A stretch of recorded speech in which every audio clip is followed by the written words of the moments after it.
Good morning, good evening, good afternoon, good whatever time of day it is, in whichever part of this beautiful world that you reside, no matter where you are, no matter what time it is. Welcome to episode 67. I cheers to you on this President's Day in the United States, on this Family Day in many provinces in Canada, and if you're elsewhere in the world, I see you from Germany. I see you. I see you from Belgium. And I see you from the UK, Luke. I don't know if you guys have a holiday scheduled for today in your part of the world. But yes, for many of us North Americans, it is a day off. Unless you're retired, then it's many days off. Right, Gorgo? Yes, many days off. Welcome, guys, to the channel. So many things to talk about today. You guys are going to keep me busy. We're going to do a perfect draft again. We're going to look at some results from the 2062 season, the winners, the losers, the oh-so-closers. And yes, it is our Monday giveaway, so stay tuned for 20 packs, 10 packs to 2 different users a little bit later on in the stream. But of course, we got our beautiful 30-second countdown. We will be right back to start the show just after this.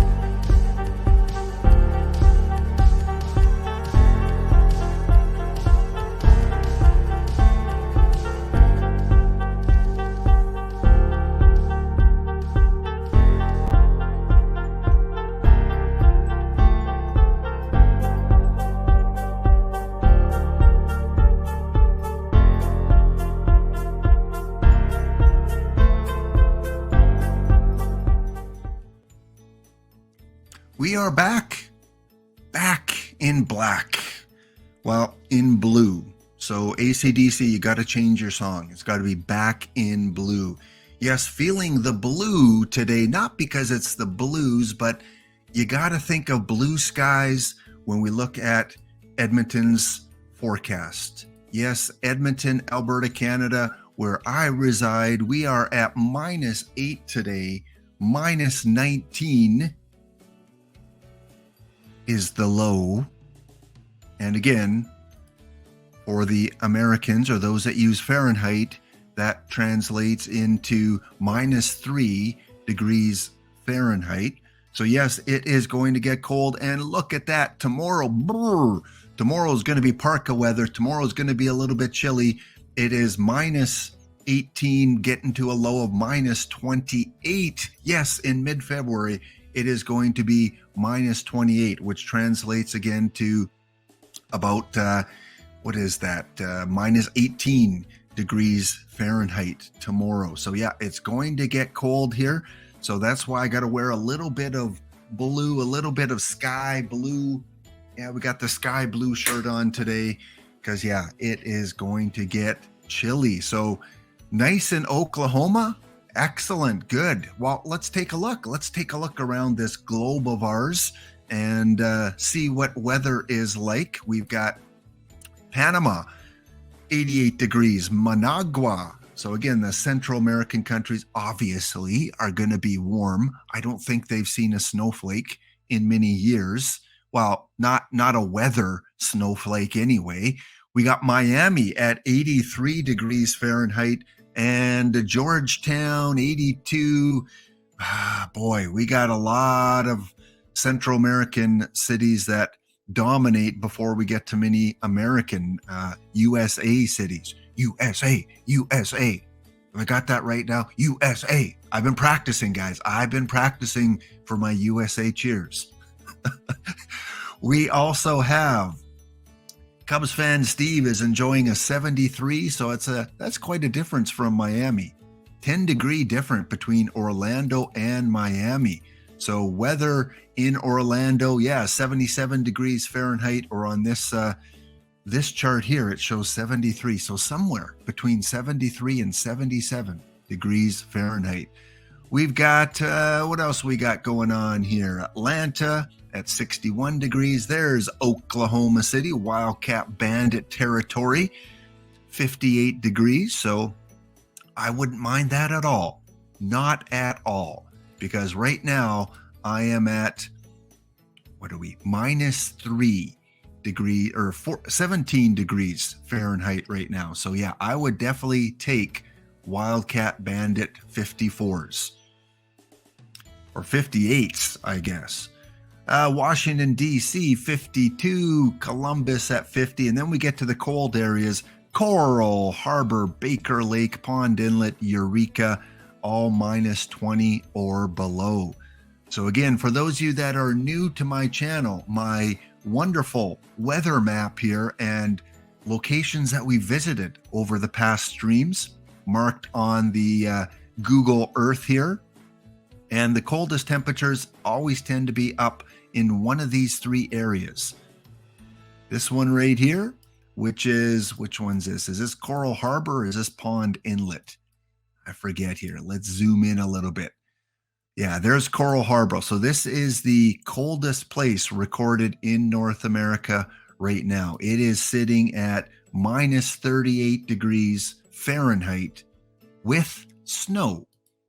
So again, none of you have sent me pictures from Pond Inlet or Eureka or Coral Harbor from your vacation, you know, posing with the polar bears and the locals up there. I haven't received any pictures on Discord yet.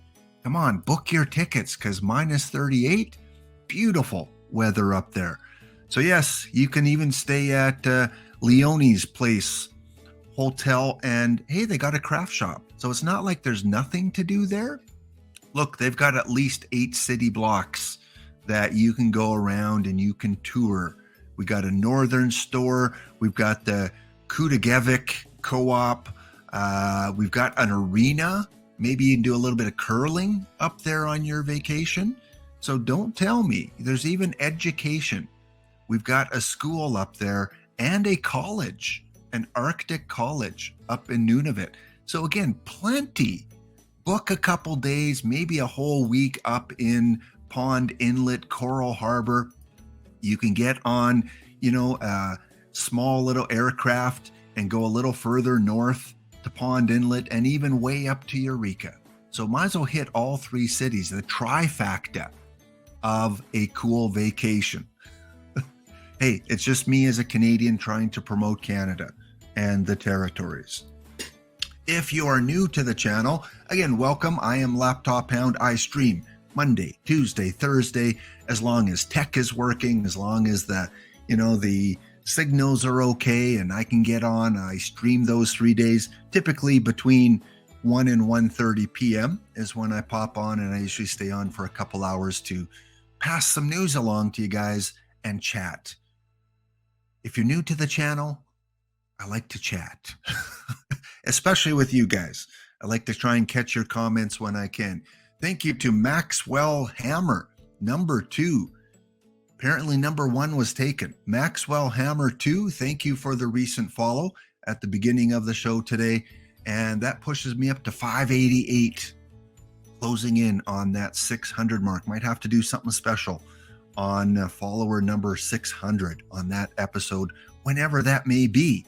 So yes, I also run a YouTube channel, and on that YouTube channel, I have, what is it now, like over 130 videos up there from OOTP 23, some tutorials, some from my League series from the Rocky Mountain Gladiators, even some OOTP 22 content, some Perfecto drafts, some mega pack openings from OOTP 22, lots of stuff. You know, if you're bored on this President's Day, Family Day, throw the channel on, leave it as some background noise, and it helps the algorithms and push it forward. And other people go, hey, what is this OOTP stuff? And they go and they get the game and they're part of our community, because I've had a few comments that, hey, your video was recommended to me on that recommended list on YouTube. I watched it, I like baseball, and now I'm hooked. So I don't want to be your addiction dealer. I'm not going to call it a drug, but your game addiction dealer. But hey, OOTP, try it out if you're new, or wait for the new one that's going to be coming out within another 60 days or less. So yes, over 100 and geez, there it is, 137 videos. If you're watching the the replay on YouTube, hello. You're not watching it live, but you're still here. Always want to shout out my YouTube followers. And on Twitch, if you are a subscriber, if you are a follower, thank you. You've got some toys. You've got some new emotes floating out there, including a babe, a nice, cool, posing babe picture. And if you're a subscriber, you got some sub toys. You can do your weather. Just simply type in exclamation weather in your location. You can get a baseball fact, this week in baseball history fact, or an 8-ball prediction. Should you open packs? Should you open packs? And the 8-ball will speak, or a little bit of a fact about me, and just something little to thank you guys along this journey, and hopefully more emotes coming along for the regular follows. So whether you subscribe, whether you just follow, thank you again for tuning in. We've got 133 of you. Let's check our locations. USA 62, Canada 8. What? Only 8 people from Canada? What's going on? It is Family Day in Canada. Well, Alberta, I think Ontario, I think British Columbia, some provinces don't have a day off today. Some do. Only 8 from Canada. You Canadians must be sleeping in after a busy weekend. We've got, again, one from UK, one from South Korea. Welcome to my South Korean viewer.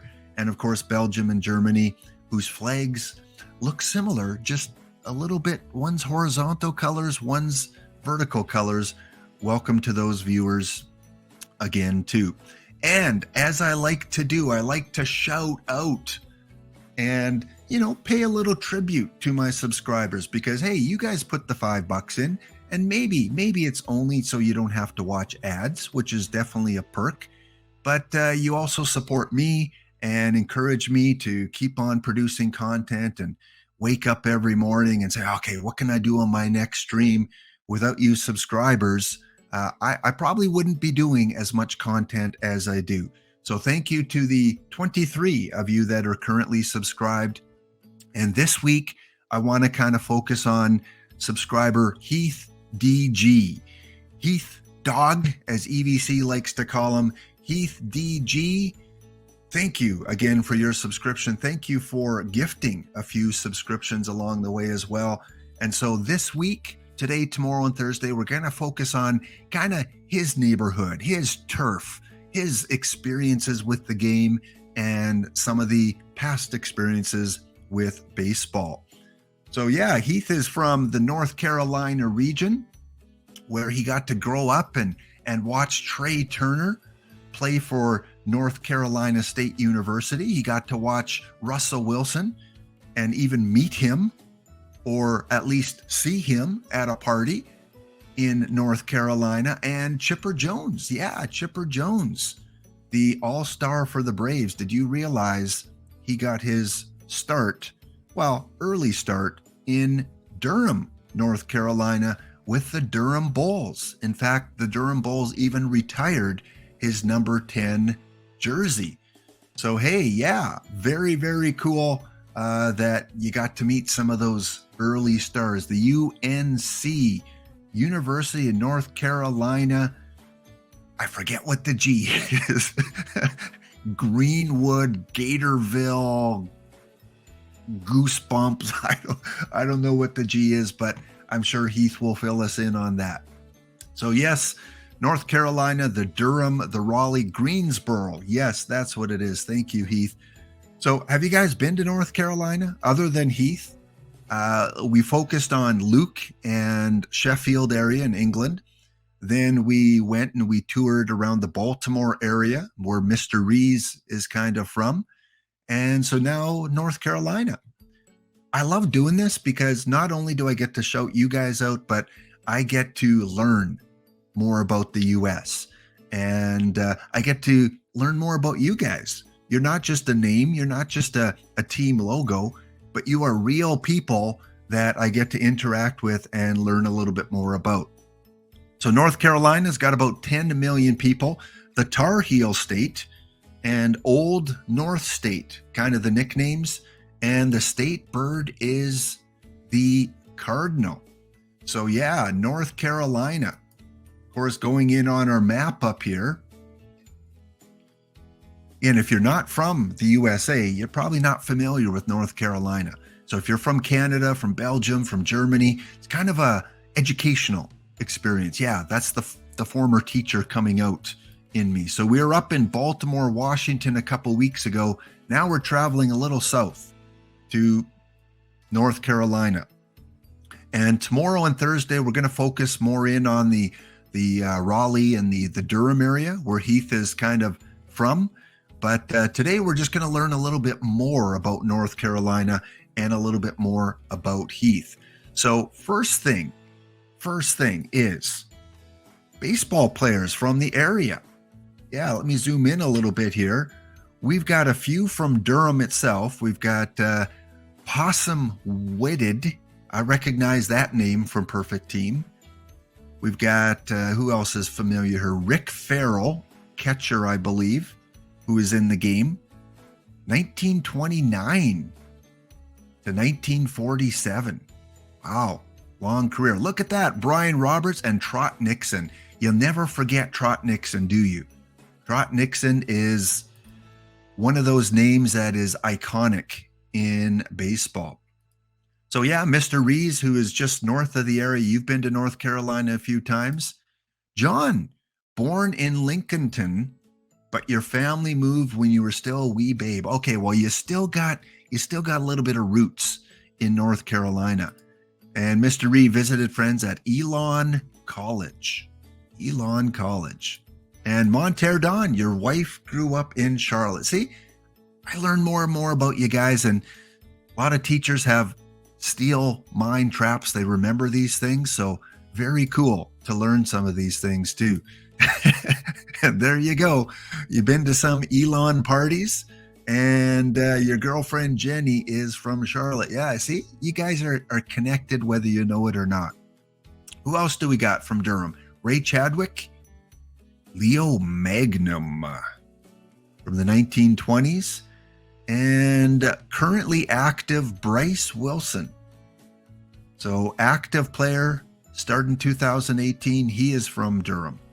Well, if we go down to the Raleigh area, of course, going to be a few players from there. We got 4 active players from Raleigh. Wow. Raleigh's been pushing out some kids over the last 20 years.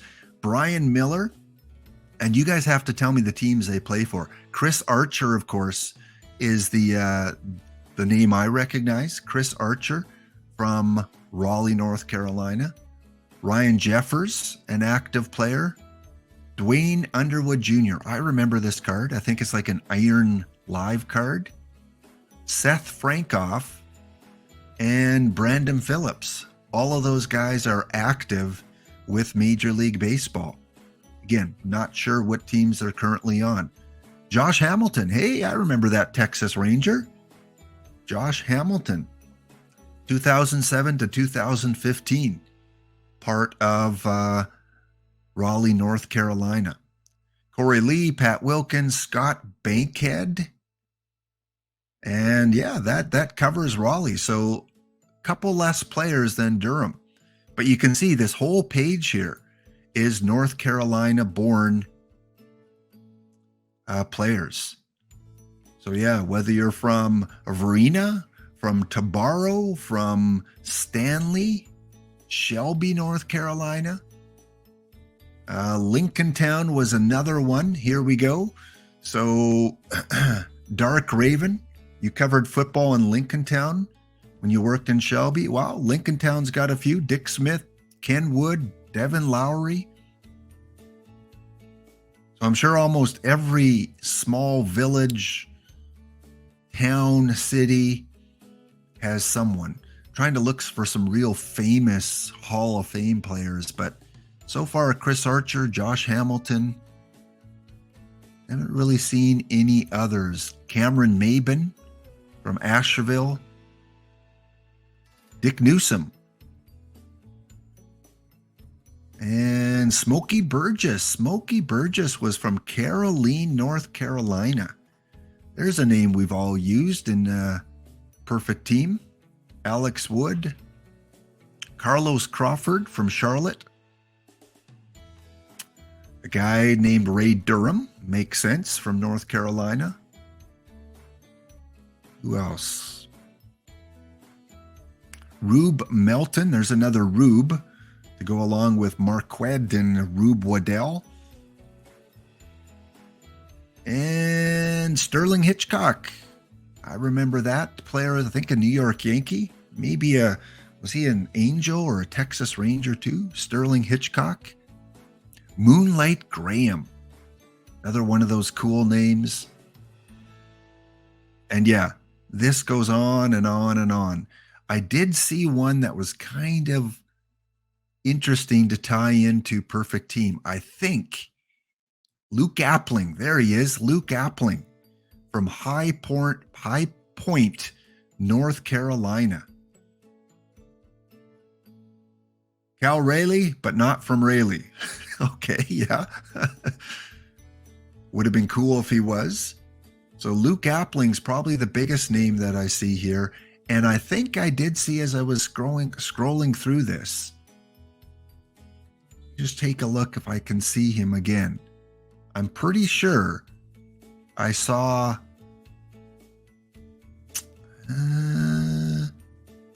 Taffy Wright. Hey, there's a bronze card. We all used a lot in those bronze tournaments early on. Taffy Wright from Tabor City. Burgess Whitehead. So a shout out to the North Carolina baseball players. Yeah, nice. Whammy Douglas. I hope he was a hitter. Whammy Douglas. All right, we are going to play a little bit of North Carolina trivia.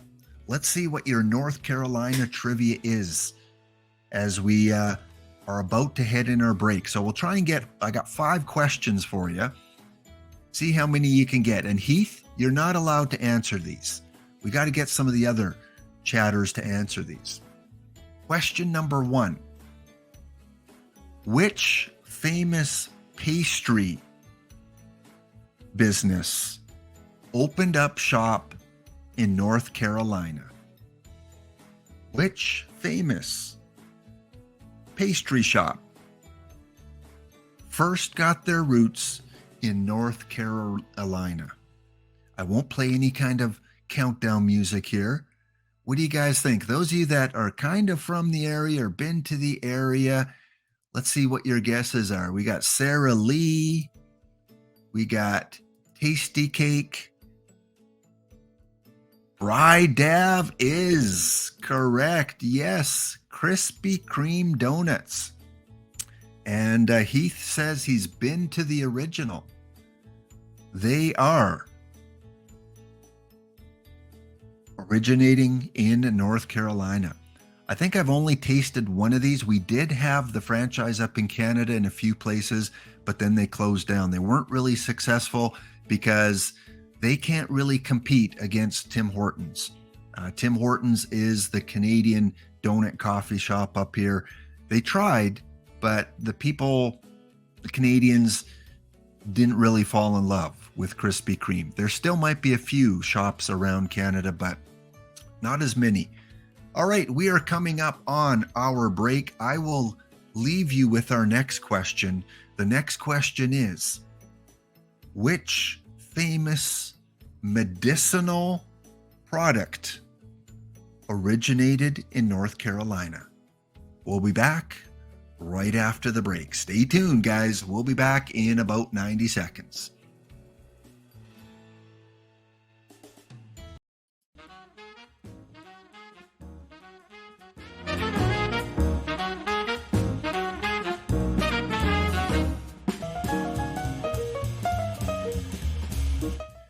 All right, welcome back in. I hope you guys grabbed a fresh refreshment, coffee, water, juice, whatever you might enjoy on this holiday, President's Day in the United States, Family Day in many places in Canada.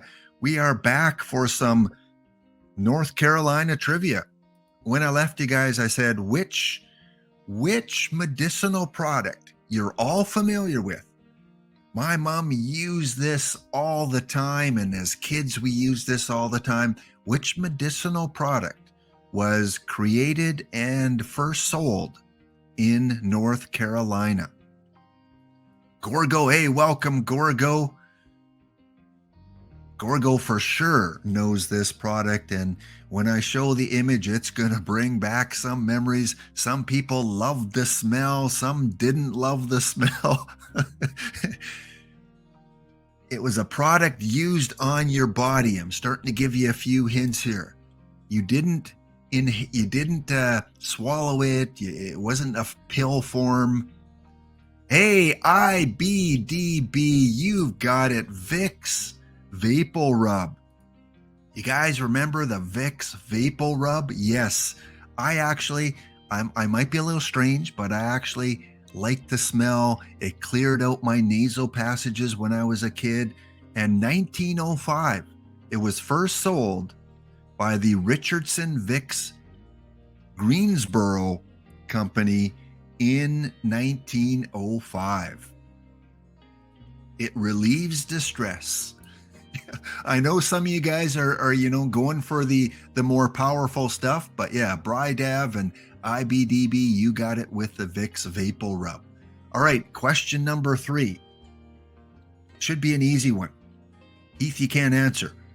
Which famous beverage, non-alcoholic beverage, was created and sold in North Carolina starting in 1898? Which one is it? Which beverage? Got a Coca-Cola guess? Well, on the right track, that's for sure. It is a carbonated beverage. I will give you that. Which carbonated beverage? We got RC Cola.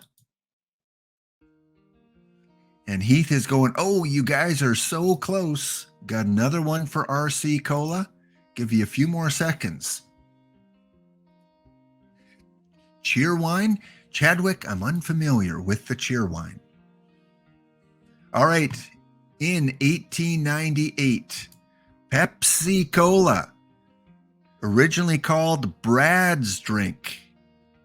Brad's Drink was created in a pharmacy in, where was that? In Greensboro?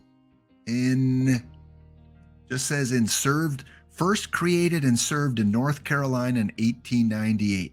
So I'm not sure which community this is in. I'm sure Heath knows, but they got the sign up there and marketed as Pepsi Cola after 1898. So that sign still stands. All right, next, couple more questions. When I learned this was such a cool fact. Which Hall of Fame baseball player hit his first home run in Fayetteville, I think that's how you pronounce it, North Carolina? Which Hall of Fame baseball player hit his first professional home run? Not necessarily major league, but first professional home run in Fayetteville. Oh, come on, you baseball nerds. Come on. This was a pretty cool story to connect to Heath in North Carolina. And again, welcome in 168 of you from all over the world: America, Canada, Belgium, Germany, South Korea, the UK, and a couple from France. Again, bonjour, bonsoir, as it's probably evening there in France. And bienvenue, bienvenue. Hank Aaron, got a guess about Hank Aaron? Well, let me tell you this story. It was Babe Ruth. Yes, and Heath used the emotes a little bit earlier on. I'm sure Heath knew this, but Babe Ruth hit his first home run in professional baseball March 1914. 3 months before World War I would get underway, Babe Ruth hit his first home run. And it was also in Fayetteville where he got the nickname Babe. Yeah, that nickname comes from his visit in Fayetteville. So I had to look up the story of where that nickname came from. While in Fayetteville, so Ruth began playing baseball in Baltimore, as Mr. Rees pointed out, a couple weeks ago. At the age of 19, Jack Dunn, the manager of the Orioles, recognized his talent, and so he signed him to his first professional contract. A few weeks later, the team headed to Fayetteville en route to Florida for spring training. While in Fayetteville, the players learned that Dunn had legally adopted Ruth to keep him with the Orioles. That, combined with Ruth's playing on elevators at the Lafayette Hotel, resulted in the older players teasing him as Dunn's baby, later shortened to Baby, and then Babe.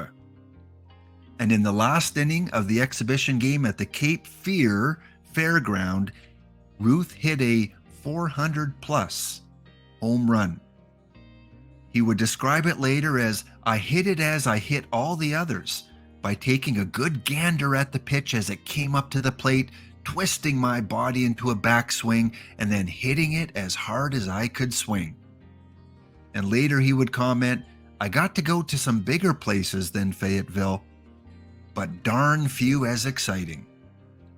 So there you go. That moniker was put up in recognition of Babe Ruth's first professional home run. It was in an exhibition game, but what a guy. And that's where his nickname Babe comes from. Yeah, baseball is all about good gander. I took a good gander. Well, Mr. Reese, some of us old timers remember that phrase too. So it doesn't quite go back just to 1914. Next one, we got two more trivia. Which amusement activity that's sports related was invented in North Carolina? And today, being Family Day in Canada, many families may be out today enjoying this activity, whether it's indoors or outdoors. Usually it's outdoors, but in Canada, we would be enjoying this indoors. Any guesses on that?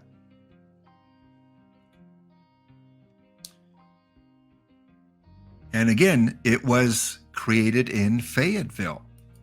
Stock car racing. Well, North Carolina is home of NASCAR Hall of Fame. That is true, John. That is true. But it is mini golf. Yes, North Carolina is home to the first mini golf course. And I know this picture doesn't do it justice, but yeah, I'm sure it was a lot easier than the mini golf courses today. Cleaning the outhouse. Yeah, that's an image I want to burn off the brain right away. And here's the last question, and this one is for Heath only. Well, you guys can answer too, but Heath, which fast food restaurant? I know the Carolinas are known for their fried chicken. Which fast food restaurant had its origins in North Carolina? In fact, in the 1970s. What do you think? Well, we got the Hardee's. Hardee's may be correct, but when I was looking things up, I came across Bojangles. Yeah, Heath, you got it. Good. I'm glad you got that one. So according to the North Carolina Museum of History, on July 6, 1977, Jack Folk and Richard Thomas opened the first Bojangles in Charlotte. Never been there. I don't know if it's unique just to that area of America. I don't think we have any in Canada. Looks kind of like a In-N-Out, a Five Guys, I guess more maybe chicken. What's the big one there? Escape Popeyes, kind of like a Popeyes or a Church's. I don't know if you have Church's chicken down in the U.S., but yeah, I'm sure it's a delicious place to go. Heath verifies, yeah, it is the best. So there you go, a little bit of history about North Carolina. Krispy Kreme, Pepsi, first miniature golf course, Babe Ruth hitting his first professional home run, the first gold rush. Yeah, the first gold rush was not in San Francisco. It was in Cabarrus County. Cabarrus County. First public university, Chapel Hill, the Vapo Rub, Bojangles, and home of the first Family Dollar. I would imagine that must be like a dollar store. So there you go. Some history and fun facts about North Carolina. And finally, just to kind of end off a little bit about our subscriber, my subscriber, Heath. Fun fact about Heath's family. His grandfather was elected into, now you have to point this out, is it the Literary Hall of Fame in North Carolina? I'm not exactly sure what the tagline is, but yeah, his grandfather was pretty big as a writer in North Carolina, published many books. The Gray Fox. I know in Canada there's the story of the Gray Fox that was a train robber. I don't know if that's the same one. The Gray Fox, Jeb Stuart, The Last Cavalier, The Summerland. So a lot of publications in the 1950s and 60s. Big into the Civil War. Of course, the Civil War in that area. And even compiled a weather calendar for the first months of 1781, so he could know what conditions were like on any given day. Well, talk about doing your research. When you write about Revolutionary War, when you write about, all these events, to put together what the calendar, what the weather was like. So, hey, we have something in common. I talk about weather too. So very cool. I'll have to check out some of these books, and being kind of put into this Hall of Fame. Very cool that your grandfather had that opportunity. And Heath also mentioned that if you guys are familiar with, I'm sure you are, Ken Burns, who did the baseball documentary and also did the Civil War ones. Apparently, Ken Burns approached Heath's grandfather to be in this documentary because, of course, he had all this knowledge. And his grandfather turned him down, did not want to be in the documentary. And again, that was his choice, but, financially, it probably was a poor decision, but a decision that he made not to participate in the creation of this documentary. Well, okay, Heath mentioned it. I didn't want to mention it, but fun fact, his grandfather was a dope. So there you go. Probably why he didn't participate in the Civil War documentary. And we will take a closer look at a couple of the cities. We'll look at Durham tomorrow, and we'll look at Raleigh on Thursday. So thanks again. And for those of you that are just joining in, just something I like to do from time to time is shout out my subscribers and get to know them a little bit better, because if they're willing to, subscribe to the channel and put a little bit of money into the content, then I want to make sure I shout them out. So thanks again to Heath, and we'll look at Durham and Raleigh over the course of the week. All right, let's get into some OOTP. Yes, some OOTP news. You can still purchase this version of the game. Just go to the website, ootpdevelopments.com.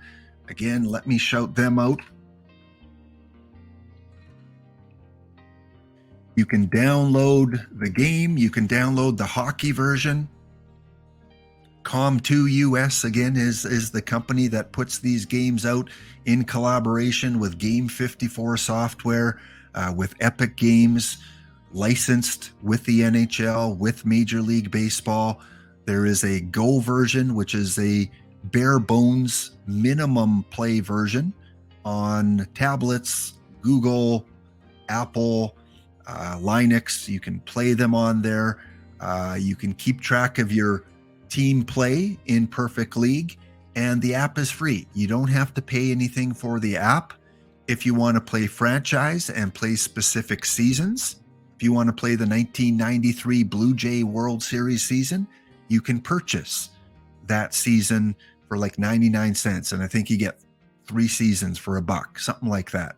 So you can do some in-app purchases if you want more franchise content, but you can play Perfect Team for free. And you can play a few seasons of franchise play for free too. You can also join the Discord where many of us are, and we share some information and stories and laughs and jokes and arguments. And, you know, it's a big old family on Discord, and the forum where you can find out more specific answers to any of the questions that you might have with OOTP, OOTP Go, or Franchise Hockey Manager. So yes, check out that link and get in the game. If you don't own the game yet, get in it. It's a very fun game. And a new version probably coming out end of March, early April. No announcement yet on that. With the Twitter, you can check them out on Twitter. It's simply twitter.com/OOTP Perfect Team. We won't put that one in the chat. That's easy to find right on Twitter. Nothing new has been posted since yesterday, where they just posted that they will be streaming the World Series. And speaking of the World Series, I like to congratulate the winners of Perfect League. And this week, the 2062 Perfect League champion is the Bard Owls. I don't know if DPL1 is in the chat today, but if he is, congratulations. I watched a few of the games last night as you were able to take it in 5 games, I believe, that you won the championship. So you will receive one of those gorgeous looking trophies. I noticed that Fabtron from Edmonton received his last week, and he posted a picture of it in Discord, and yeah, it looks pretty cool. And he said, it's a lot heavier than it looks too. And even though his wife probably won't let him display it, unless it's in the garage or, you know, downstairs if he has a little bit of a man cave, then he'll have to kind of keep that hidden away. No draft today, Luke. Tomorrow is going to be the next draft. We draft on Tuesday and Thursday, so keep a spot open for that. Today is just the usual giveaway. So towards the end of the stream, I will be giving away 20 standard packs, 2 different winners, 10 packs each from the old random draw. So we won't be doing the perfect tournament today. We will do that tomorrow. And then the winner of tomorrow's tournament will get 5 packs, and the winner of Thursday tournament will get 5 packs. So again, make sure you hold one of your slots for tomorrow and then another one for Thursday. And great timing there, Luke. I didn't ask you to mention that, but it was next on the slide deck. Thursday's tournament winner, kind of the lap organized tournament, the 16-team tournament. It went down to the New York Fanatics and the Waterbury Weasels. Waterbury Weasels was Gristle Whistle's team, and New York Fanatics, I believe, is just Fanatic that runs that team. Or let me check here. Might be, actually, I think it is DMG OOTP runs that team. And it went down to a sweep. It was a sweep for New York Fanatics. So Gristle Whistle did not defend his Thursday championship, it was won by New York. And Gristle Whistle was down 2-1 to Puyallup, to IBDB or IDBD. And there was one game that went extra innings, and Gristle Whistle won it. I think it was game 4. And then he came back and won game 5 as well. So Puyallup almost made it to the finals on Thursday, but Gristle and his perseverance pulled out that series. So I was beaten in the semifinals by New York Fanatics. So 2 tournaments in a row, I lost in the semis to the eventual winner. Yeah. One of these days, I'm going to beat you guys. We will do another one tomorrow, guys. So right at the beginning of the stream, around 1:15 tomorrow, I will organize and let you know which tournament to get into, and we'll keep track of it as the stream goes on. You think we're sworn enemies now? Oh, we've got a rivalry, huh? You and Gristle Whistle, you got a rivalry going? Good to see. Some of the tournament stats, because again, it's always kind of cool to look at which players are doing well. So in the Thursday tournament, Giancarlo Stanton, 542 average. Mr. Roos, I don't recognize that name, that card. RUSS. That is a new name for me. 477 average. And my Rogers Hornsby hit 459. Killebrew, McCovey, 5 home runs each. And in terms of pitching, Ashby, Hentgen, 3 wins. Fontenot, 0.7 ERA. Verlander, 1.06. And saves, a live Chafin. Wow, a live card, 7 saves for the champion, New York, or the Fanatics, 1.42 ERA. So I guess if you're looking for a pitcher in relief, Chafin did pretty well. DeGrom had the best WAR at 1.3, followed by Fernando Valenzuela. And then runs batted in, it was a guy named Neil, Nnel, with 18. Again, another name I'm not familiar with. And then Riley had 15. So there you go. There is our leaderboard from last Thursday's tournament. It'll be fun tomorrow because tomorrow we should see some cards from the last release. Your Pete Rose, your Willie Mays, your whichever the other 6 or 7 were, Hank Greenberg. Yeah, those should be in part of the tournaments tomorrow. All right, we are coming up on our next break, guys.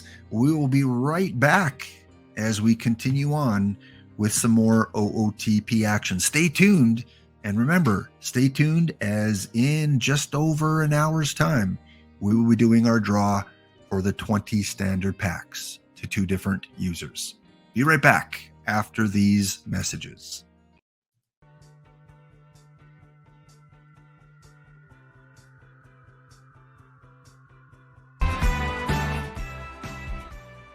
All right, welcome back again. Over 180 of you here today. Hope you're having a great President's Day if you're in the United States and you got some time off, or if you're in Canada, you're enjoying Family Day if your province celebrates that. So again, we are looking at OOTP and some of the tournaments from last week, some of the league play from last week, a little bit of an update, a recap from the 2062 season. So continuing on, this was the winning team from Fanatic in his tournament win on Thursday. So you get a peek at which cards meshed together and were successful in that tournament. Of course, when you draft the perfect Jacob deGrom, which I did not get the option of, that is definitely a good building piece for your team. Ed Delahanty, the 99 Delahanty, Elston Howard, a great diamond catcher. And then, John Riley, Troy Gloss, Pete Hill, Willie McCovey, Pathias Russ, and so on, all the way down to his iron choices. So last Tuesday, pitching was dominant in the first diamond gold rounds. Fanatic picked two pitchers.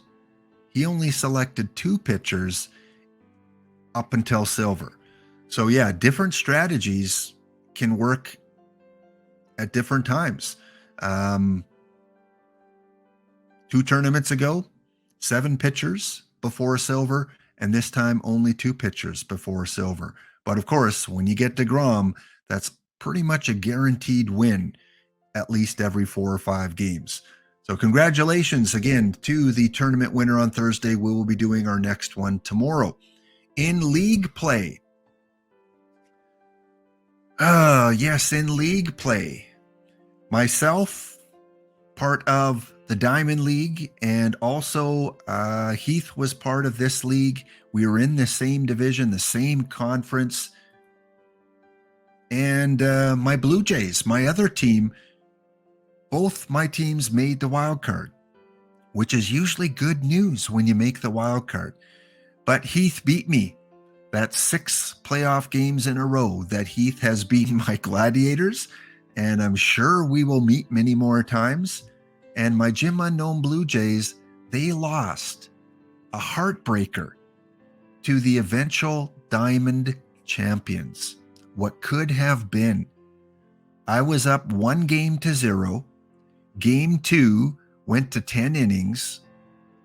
And then game 3, lost that one. And game 3, I took a gamble.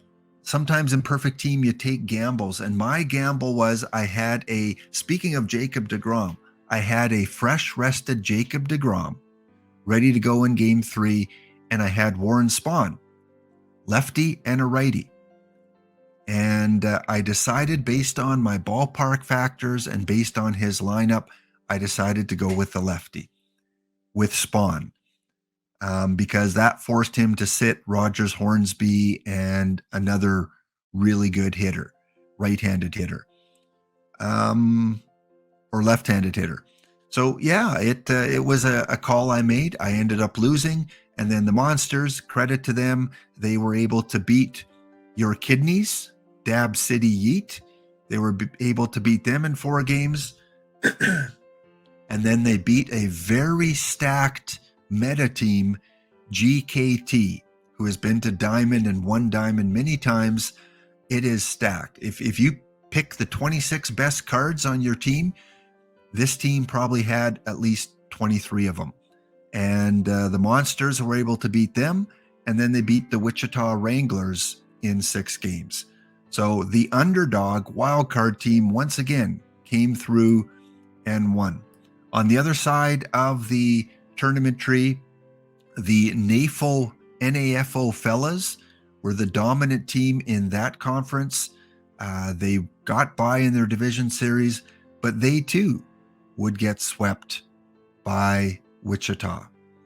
So an unpredictable finals. I don't think many people would have picked those 2 teams going to the Diamond Finals.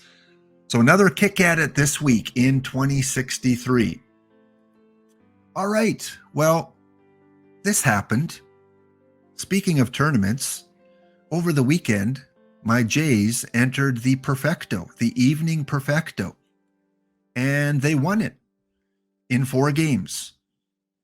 So pretty cool. The team on the right, that is my Perfecto team. So I had a pitching lineup of Koufax, Lee, Musina, Spahn, and Maddox. And I only had 5 relievers. This was a evening draft, and I had 10 pitchers total.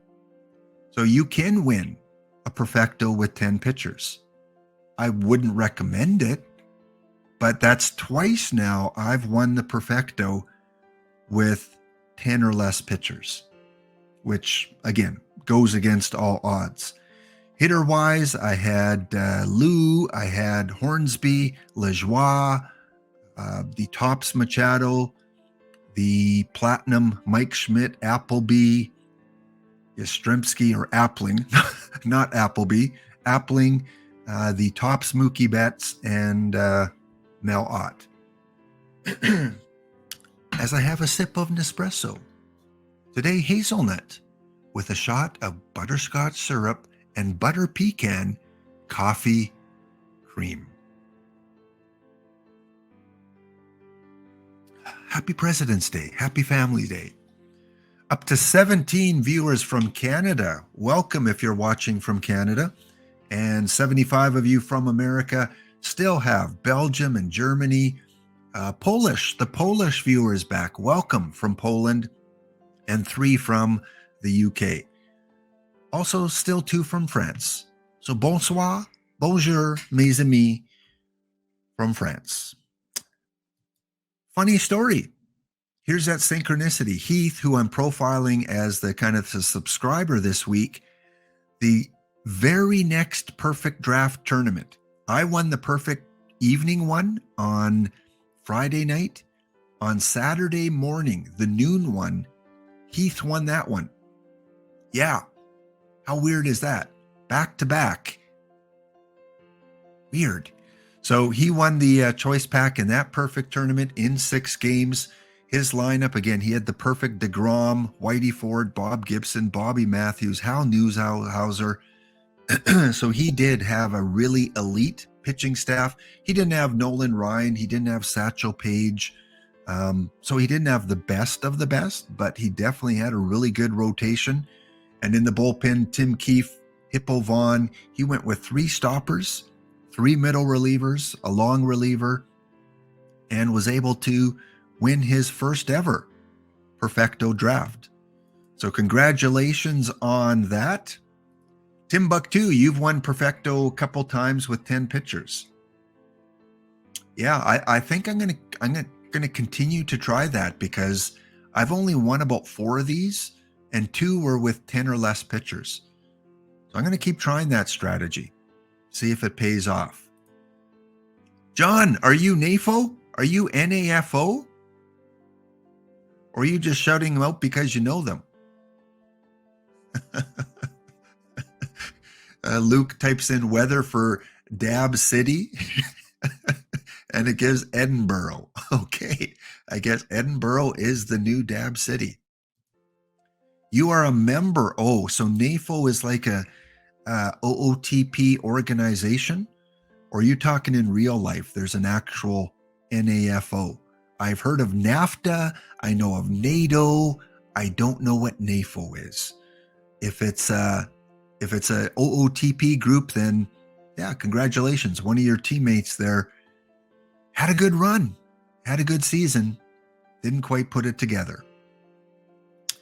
Well, this also happened on Friday. I think it was Friday. No, this was on Sunday when my teams were eliminated from the playoffs, like most of us do, to get through depression, playoff depression. I opened 10 packs. And when I opened those 10 packs, I got 1 perfect and 1 diamond. And I'm like, okay, thank you, OOTP.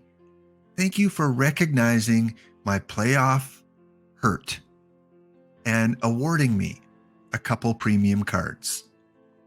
So the perfect card ended up being Gary Sheffield, which, again, isn't the worst card you can pull. He's 40,000 perfect points, I think, on the card shop. The diamond was a live diamond. I can't even remember who it was. But it cheered me up just a little bit after those playoff losses. And another cool story that one of the users, one of the OOTP followers sent me. Are you guys familiar with the 1910 Real Life Baseball Chalmers Award? I wasn't. So again, learning opportunity. But apparently in 1910, there was something called the Chalmers Award. Let's see if I can zoom in a little bit here.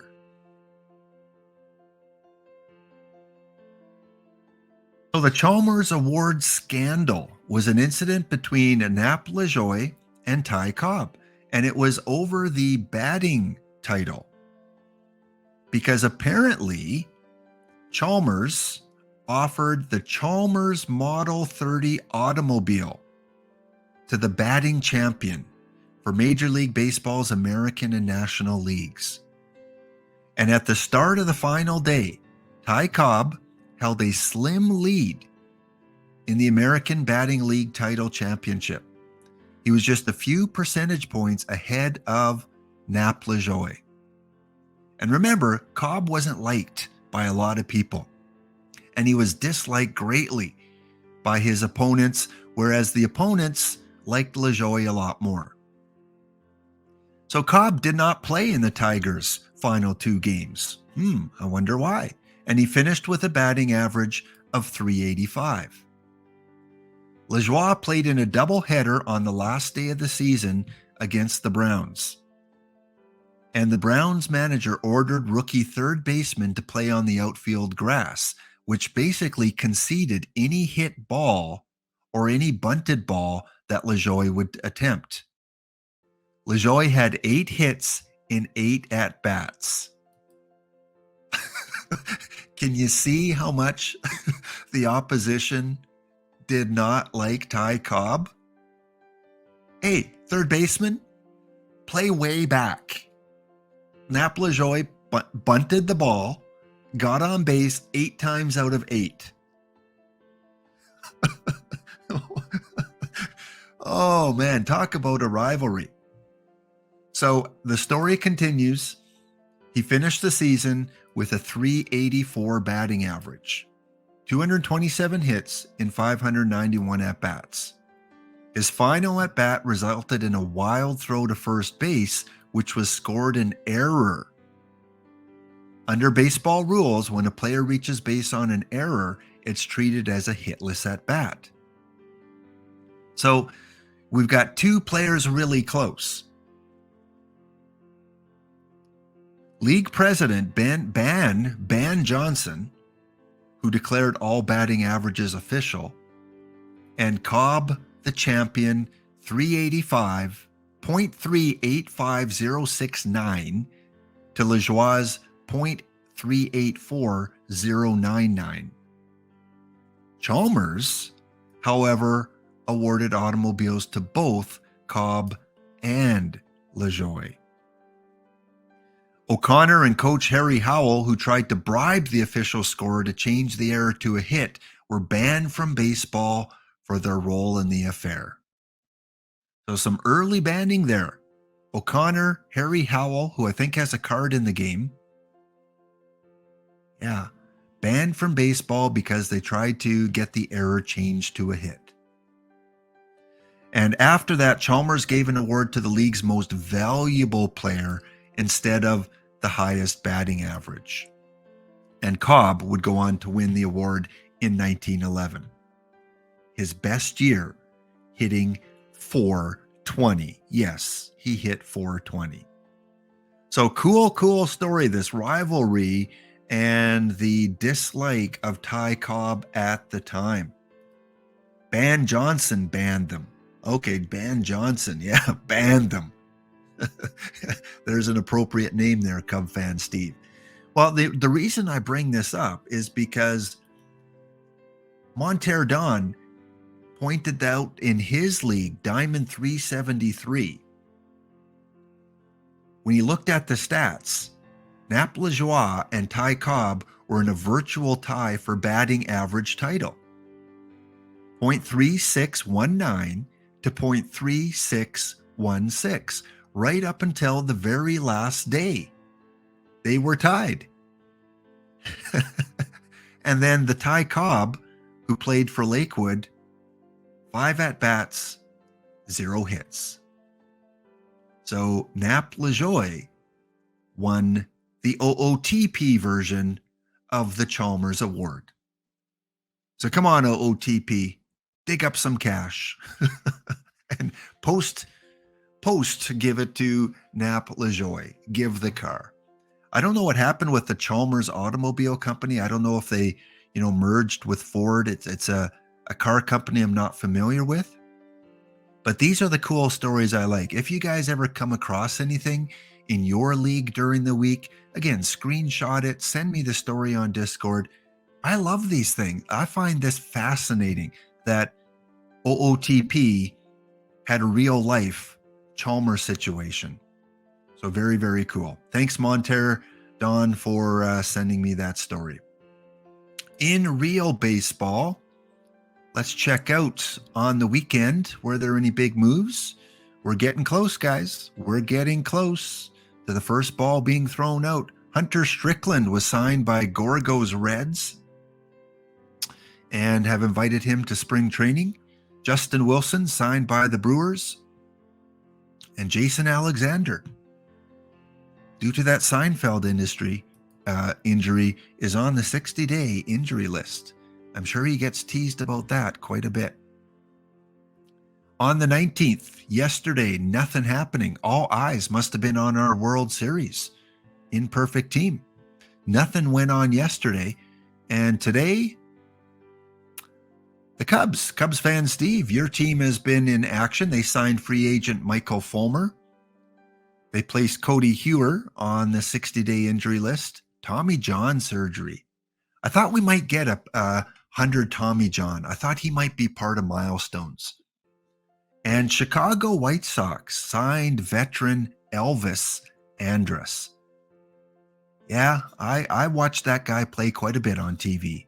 Mainly with, I think, the Texas Rangers. Or was it the Angels? Rangers or Angels or both, maybe. So, yeah, both Chicago teams. Elvis is in the building, absolutely. Cubs fan Steve has bought his World Series tickets already. He said that is the move. That's the move that's going to bring us home the championship. All right, where are we at here? We're a few minutes before our break. Well, let's transition over into the game.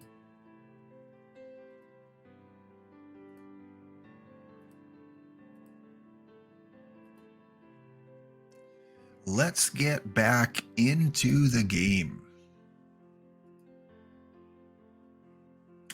Which again is working much better for me now. So speaking of Perfecto tournaments, let me enter a couple Iron tournaments here. If you guys are Iron tournament players, hey, I dare you, come up against me in 6506. Come on, I dare you. Get in that tournament. Or the 10-pack tournament 5130. Come on. Bring the heat and take on lights, camera, action in the Iron quick tournaments. All right, let's go and let's do my Perfecto draft today. I'm feeling good coming off a victory on the weekend. And I took a card. I took Hoyt Willem? Who did I take? Hoyt someone. That was part of the Cy Young mission because that's my long-term game. I'm going to keep playing Perfect Team until this game is not on the servers anymore. So if it takes me 4 months to get Cy Young, it takes me 4 months. But I picked the card, the one and only card that was part of the Cy Young mission. Yeah, I think it might have been Wilhelm. Yeah, I think it was. It was either him or take Kurt Simmons, that's part of the Walter Johnson mission. Look at this, guys. I can see my card art. Wow, very cool. Okay, so I'm gonna try to go for 10 pictures because it worked last time. And remember, all of these are perfect cards. If you're new to Perfect Team, you can play 2 free perfect drafts at any one time. This is free. This is not costing me any points, not costing me anything other than the time. How's Buck Ewing been? I've got a bad first round here, so I think I'm going to take... I'm going to try out Buck Ewing. Oh, Timbuktu, you're in the weeklies? Yeah, I got to try more of those. I don't know. I just don't like waiting a whole week, even though you can probably get in late, like on the 6th day before it starts up. I might try some weeklies in the next version. Mr. Reed gives some thumbs up to Ewing. Okay, let's try Ewing. And I think the best choice is Billy Wagner. I don't think Sandy Koufax is a top 5 pitcher anymore. I don't think you can use him. His movement's just too bad.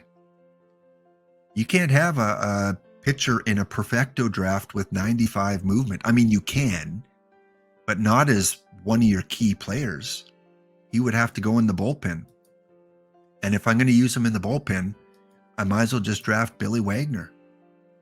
Yeah. Yeah, I agree. He used to be an elite pitcher. Not so much anymore. Luke just loves playing with Nightbot. You know, he wanted to look up Dab City, and now he's looking up Vice City, and it takes him to Atlanta. So there you go. I thought maybe Atlantic City is where they would take him. All right, Wagner and Ewing. I think those are the best two choices. Well, the cards worked for a while. I got 5 of them. I do like Hal Newhouser. I think he can be one of your 5 starters. 118 movement. Little bit splitty though, but definitely really good number 3 or 4 pitcher. After that, it's a lot of garbage. It's a lot of garbage. I guess as a backup shortstop, or third baseman, I could take Cal Ripken. Yeah, let's do that. Larkin's also an okay backup. Yeah, he probably would have been 2A and 2B between Cal and Larkin. Newhouser's still great. Yeah, I agree. I use him on my Gladiator team. He's still a great pitcher.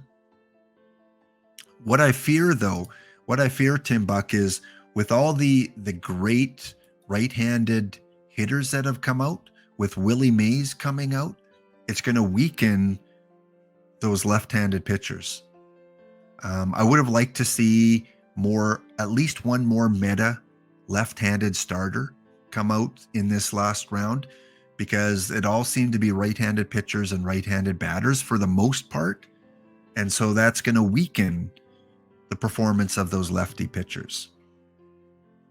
Knapp, we spoke about you. Synchronicity, you gotta take Knapp, Lajoie, and Tris Speaker, right? That's a pretty easy round. All right, we are coming up on our next ad break. I still have 15 minutes in this draft, so I'm not too worried time-wise. So we will be back in 90 seconds. Thank you guys again for tuning in. Over 200 of you here watching this perfect draft as we try to win another perfect draft within the same week. We'll be back in 90 seconds. Go grab another beverage or look up your weather, !weather. All right, welcome back to the Perfecto Draft as we continue on and try to draft a team to take home that perfect pack that can help me get closer and closer to the one, the only Cy Young. It was cool yesterday in the World Series to see Cy Young go up against Cy Young in one of the final games. All right, this round here, what are you guys thinking? Who do you think? I like Willie Wells a lot. I really like Willie Wells. And Jimmy Fox, Yates in the bullpen, Willie McCovey. Oh, you were such a good player for such a long time. Halladay, Marquard, we have to go. We don't have a first baseman yet. Wells and Jimmy Fox. Yes, Siri. Yes, I did win on Friday night. On Friday night, I did win a perfect choice pack, and I took Hoyt Willems, the 100 Hoyt Willems, to go for my Cy Young mission. Yep, Wells is Wells. As soon as I saw Wells, it was like, yes. More like, as soon as I saw Wells, it was like, yeah. I know there's probably better shortstops, but he is my favorite shortstop in Perfect Team 23. So Wells and Jimmy Fox are on the team. All right, well, the one card that OOTP is trying to hide from me Nice try, OOTP, but I see you in the bottom corner. I see you, Honus Wagner. Wells is your 5th best shortstop? Well, I'm not including tournament champion cards. I'm not including those. Like, I'm not including Alan Trammell. Yeah, I can see a case for other shortstops. I just like the overall. He can hit and he can defend. Dave Bancroft, he's probably top 5, but you're taking Bancroft for defensive purposes. I can't remember who else. Cal Ripken. No, Cal Ripken is backup at best. Rogers Hornsby or Honus Wagner, who I'm taking here. Yes, I agree. But I could use Honus at third base. I'd probably rather use him at third base if I don't get Mike Schmidt. So Honus definitely is the best card. A-Rod, I've never had him. So yeah, I agree. Yeah, I can't go wrong with that top 5. I might put Wells ahead of Appling, but it's close. Very good top 5. So I'm going to go Honus Wagner. And because it's a subscriber celebration of Heath, because Vlad Guerrero beat me in the playoffs when I was playing Heath in the playoffs, my Gladiators against his Doc Ellis Day Trippers, in a close game, Vladimir Guerrero came up and drove in at least 1 run. So, I'm taking him, Heath. Pop Lloyd was a really good shortstop for a long period of time, too. Multi-positional player. But, yeah, Vlad and Honus. So I've got, right now, I've only got 2 pitchers. I'm going to try and get 10 pitchers because that seems to work for me. I do a lot better with 10 pitchers than I do with 12. Oh, Eric Gagne. Do you guys love Gagne as much as I do? If you don't have a Gagne, he is a good addition to the team. Been out less than a week. I mean, control's a little bit weak. But remember, in the bullpen, he is going to be a good stopper. And after that, I've got 1 catcher already. I don't have to panic. I do like Billy Williams. I really like him for kind of a bench player. Beltre. But you got to take Brett against the righties. And I got 3 shortstops now, guys. So I got to move Honus to third. And so let's compare Honus to Brett.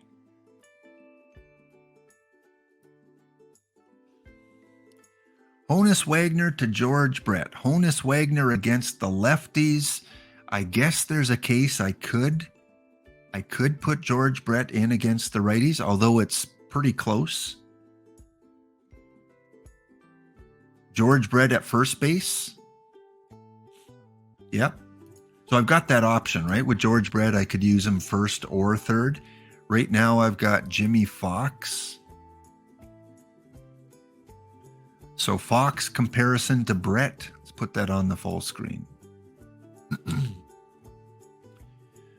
Fox against the lefties, and Brett could go first base. So yeah, Brett could go first base against the righties.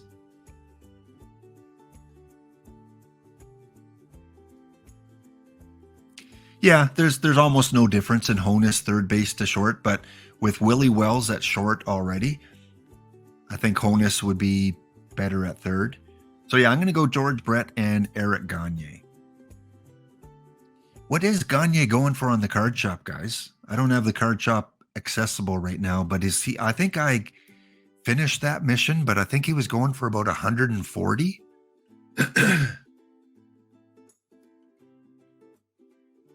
Yeah, I did mention that at the beginning of the stream in Embezzler that not all the provinces in Canada are celebrating Family Day. in Alberta we are. I knew Ontario and BC had it. I wasn't sure which other Canadian provinces have it, but yeah. Yeah, I did mention that. So once again, happy President's Day and happy Family Day for those provinces that do recognize it. I think it originated in Alberta, I think, Family Day, and then a few other provinces adopted it. Really? Gagne, 250K Cubs fan is the lowest sell order? Well, he is an elite reliever. I'd put him up there with Mariano. If you have Mariano and Gagne as your stoppers, closers, probably worth that. All right, who do we take here, guys? We've got a lot of nothing. A lot of nothing. I'm going to take Alvarez just because I need some more outfielders and I don't have any left fielders yet. And definitely not Dizzy Trout.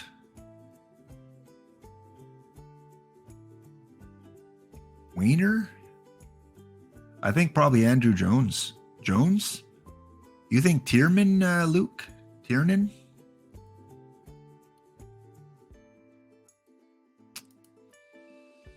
Jones can be that really good late game guy that comes in. Well, yeah, Tiernan against the righties, Jones against the lefties. You're right, Tim Buck, that Jones is forced only to center or right. He could play right, I guess. Tiernan can play all three.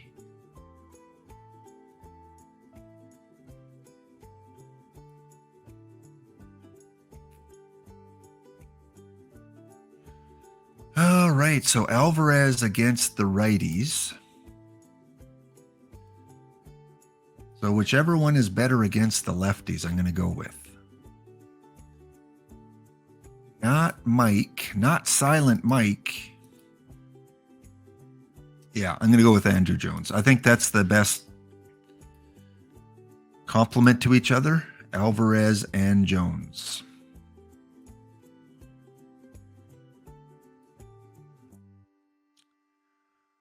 Okay, speaking of is this the guy I took in my perfect draft? I don't think so. Maddox. Maddox is a no-brainer, and this is the live judge, so I'm not taking the live judge. I guess Maddox and McGuire? Maddox and McGuire. Good call, Tim Buck. Good call, Maddox and McGuire. All right, so I've got one catcher, one second baseman. I need some corner outfielders and pitching. Monty Ward. I like Monty Ward. 3 minutes left. All right. Usually I finish these in like 4 minutes when I'm doing it on my own, but I like your guys' input here. All right. I do need some pitchers, though. I don't have many. Monty Ward for his versatility and... I don't like any of these guys. Wade Davis.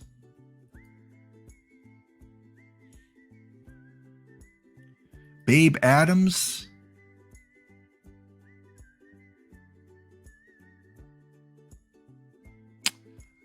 Ooh.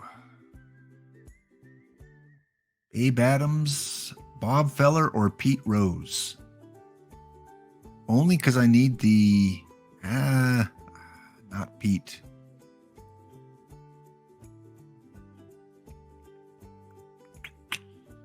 Feller or Rose? Yeah, I've got a lot of my infielders, though, and I don't want him at second base.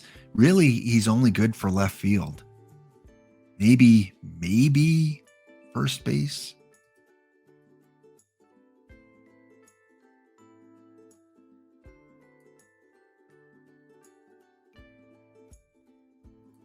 Yeah, the utility guy. Rose is the utility guy. And that's what I just took Monty Ward for, as a utility guy. I'm going Bob Feller. I'm going Feller. If I needed more utility, I would have went Rose for sure. Okay, I need a second catcher. I'm not going to gamble. Buster Posey. And I got 2 first basemen already, although Frank could play DH. Oh, no, Yogi Berra.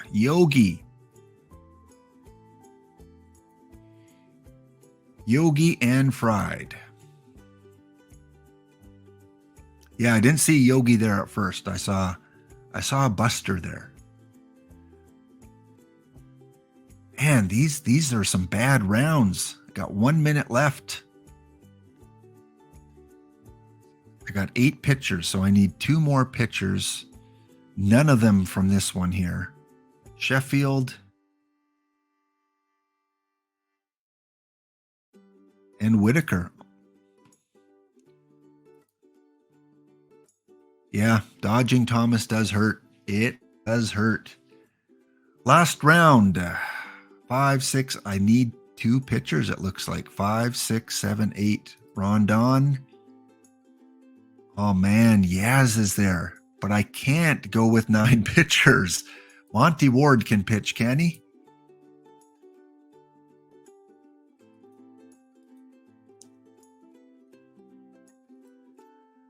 How do you pass on Yaz, though?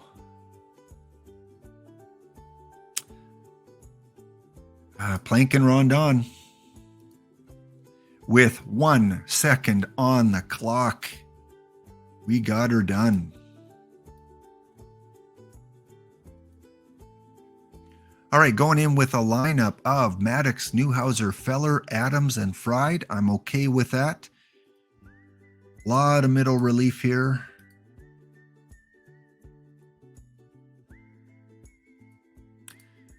Monty, you're avoid high leverage. And now I got to figure out who my stopper is. Gagne and Wagner. Just like in the movies. Yep, just like in the movies. 1 second left. Thanks, Cub fan Steve, for reminding me when I had 3 minutes left because I wasn't watching the clock. All right, I like this. I like this. And the evening draft, you guys remember, is that the modern or is that the 1992? I think that's the 1992. So I think I can go a higher pitch count. Yeah, because that's why I draft 10 pitchers, because you can extend your starters a little bit more.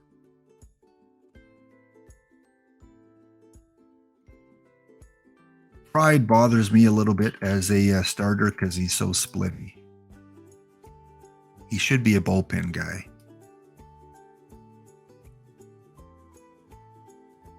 I could move Plank in.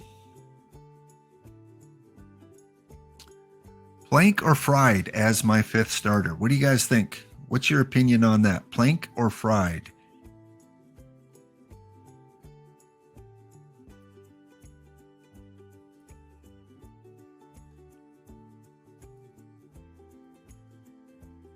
Fried seems to be the choice. Yeah, 120 movement versus 107. Stuff is much higher. Yeah. Plank again at one time was a must-have starting pitcher.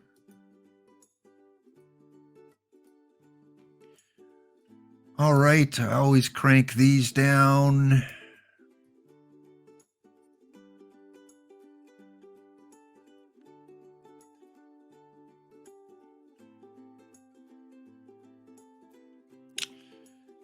Control for my starters isn't great. We'll keep those at neutral.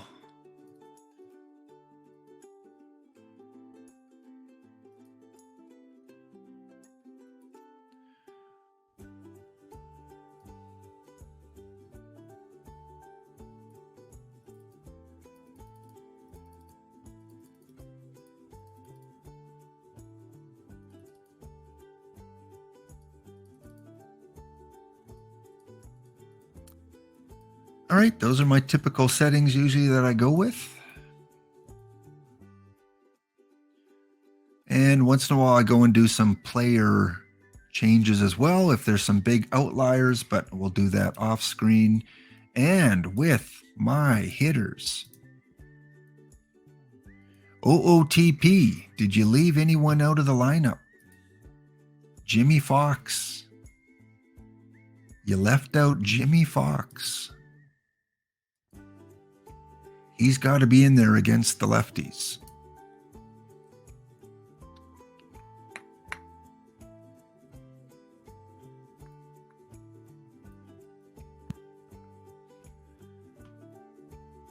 And McGuire. Got to make room for you too against the lefties. All right, Tris Speaker, you're going to center. Andrew Jones, you're coming out. Mark McGuire, you're back in. And who's the better first baseman? Probably McGuire. No. McGuire, you're DH.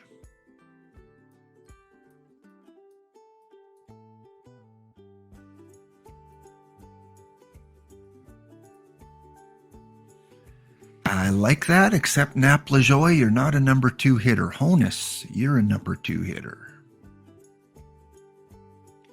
Wells, you move up. Yeah, always need to adjust these perfectos. Absolutely, Erie. Like, if you just go with the AI, I mean, you might get lucky, but the AI usually gives you horrible. They do okay on the pitching, but on the hitters, they give you horrible lineups. They leave out Babe Ruth. The perfect Babe Ruth, they leave him out. Josh Gibson, they often leave out of the lineup. Crazy. So yeah, you got to go in and you got to tweak them. Definitely. Like, look at this. George Brett, they don't have in against the righties. Crazy. So George Brett, once again, you're going in for Andrew Jones. You're going to play third base. Honus. You're going to play shortstop. Willie Wells, you come out. And power-wise, who's missing? Jimmy Fox.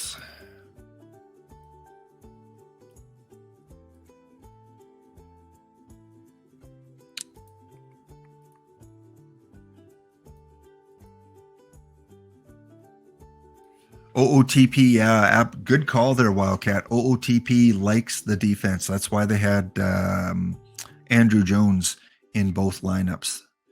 Yogi Berra, you have to go in. You have to go in against the righties.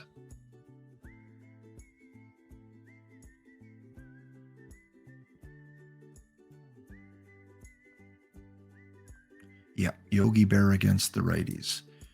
George, you're going to move up. You're going to hit second.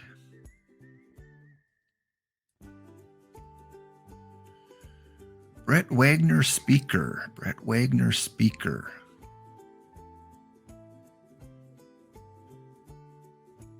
Let's go like that.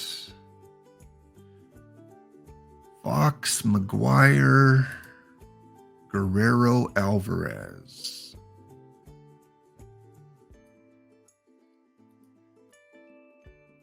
All right. I think I like that. I think I like that. I always autofill this and then I just put in a couple. Usually if starter is tired for most of them, but catchers, I always want to make sure there's a defensive sub every fourth game, sometimes every third game. But these guys shouldn't get tired because one's lefty, one's righty.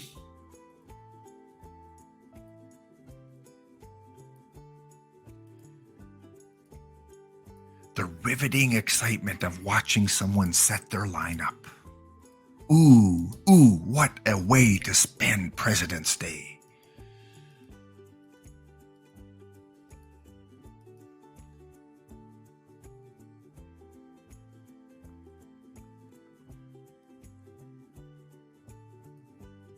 What else we got going on here?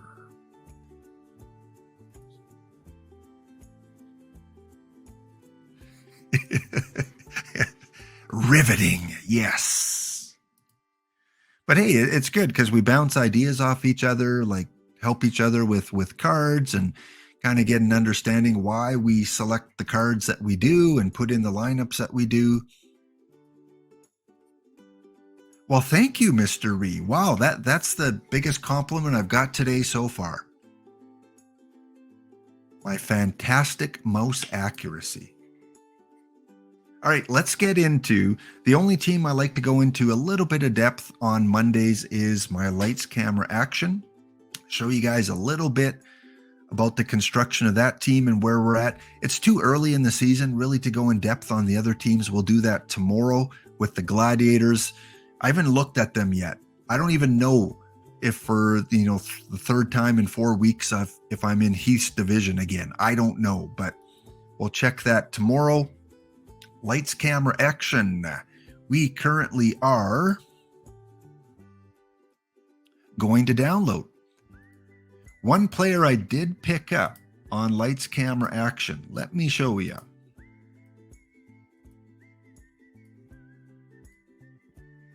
Speaking of Eric Gagne, I did pick up Eric Gagne for lights, camera, action.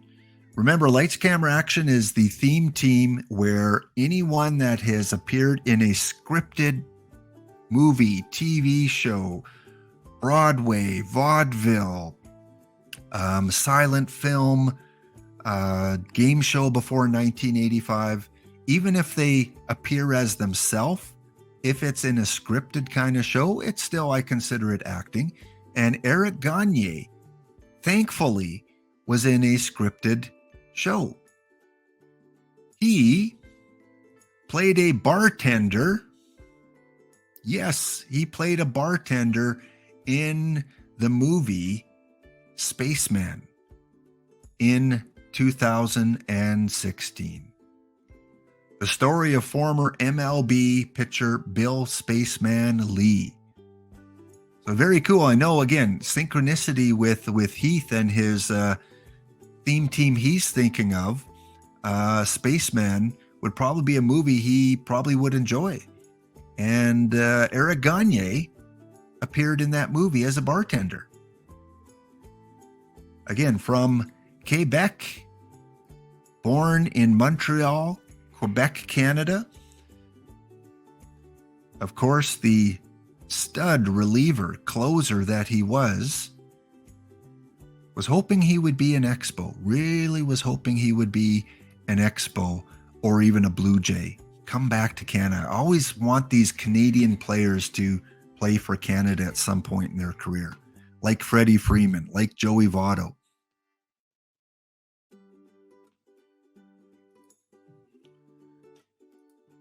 McGuire was on Mad About You. Okay, let's go back to my team here and see how I can improve.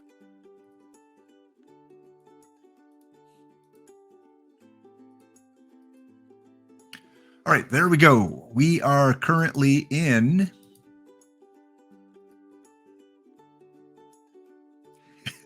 oh, your theme team, Heath, is the Space Cadets. Oh, cool. Maybe we'll talk about those on Tuesday or Thursday more. Oh no, lights, camera, action is in last place. We are 3-6. We are in a division of death here with Steel City Buccos. The Buccos have 2 championships. We are also in with Topps Platinum Bunters, run by Cubs fan Steve. Cubs fan, you didn't let on we are on the same division and theme team. And EVC and his Connie Mack attack. I think one of EVC's teams got demoted from Diamond. I think his the Mikes, the Golden Mikes, or Vin Scully's, I think they got demoted. And Maryside Chino 2 with a lot of Diamond championships. Yikes. This really is the division of death. Although it's, except for first place, which is 8-1, pretty close. Really, I'm only 2 games out of second place. So, who is doing well? Maryside, of course. Maryside, didn't they? Isn't this the team that won the Masters series? Is this the team that beat Mr. Audit in the Master series? The Insufferables? That rings a bell. So, yeah, I'm definitely in a tough division. Wow.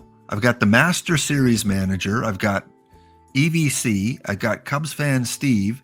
And I've got the Buccos who beat me in the finals at a lower league. Wow.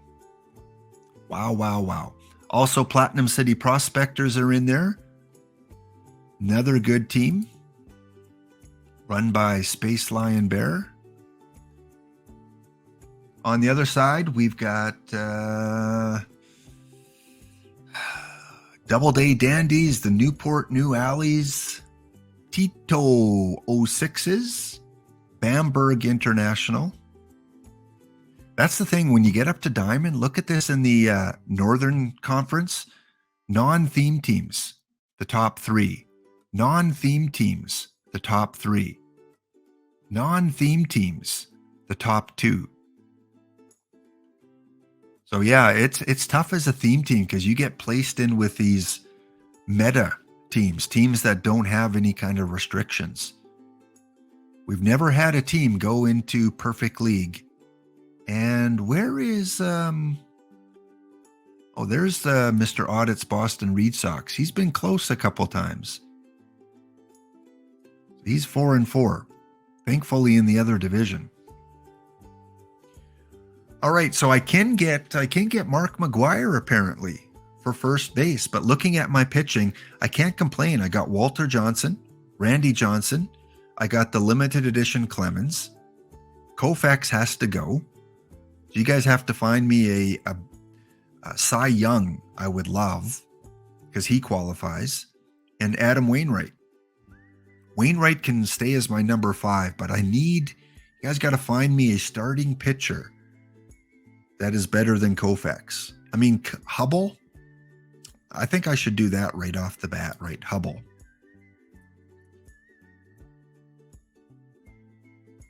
Yeah, Koufax to the...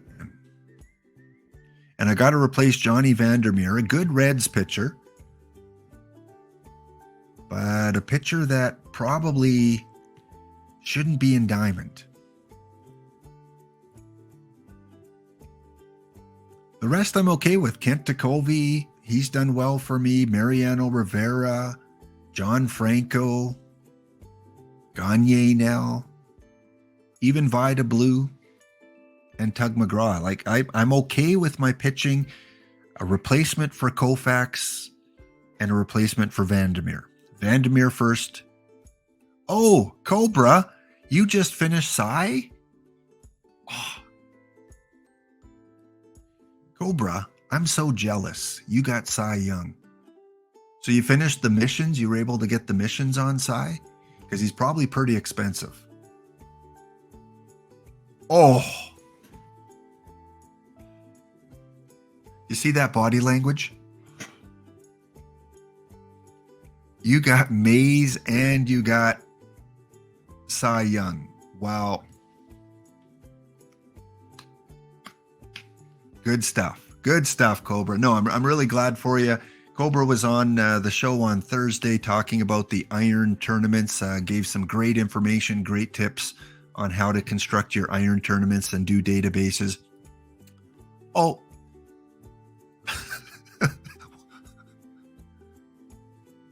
What? You got Mays and you got Mays and you got Mays and oh, you got Cy Young and you got Cy Young. I got Sandy Koufax. Yeah. Congratulations, guys. I know those are gem pieces that you want. I don't even know on the card shop now. What do we got here? Maze.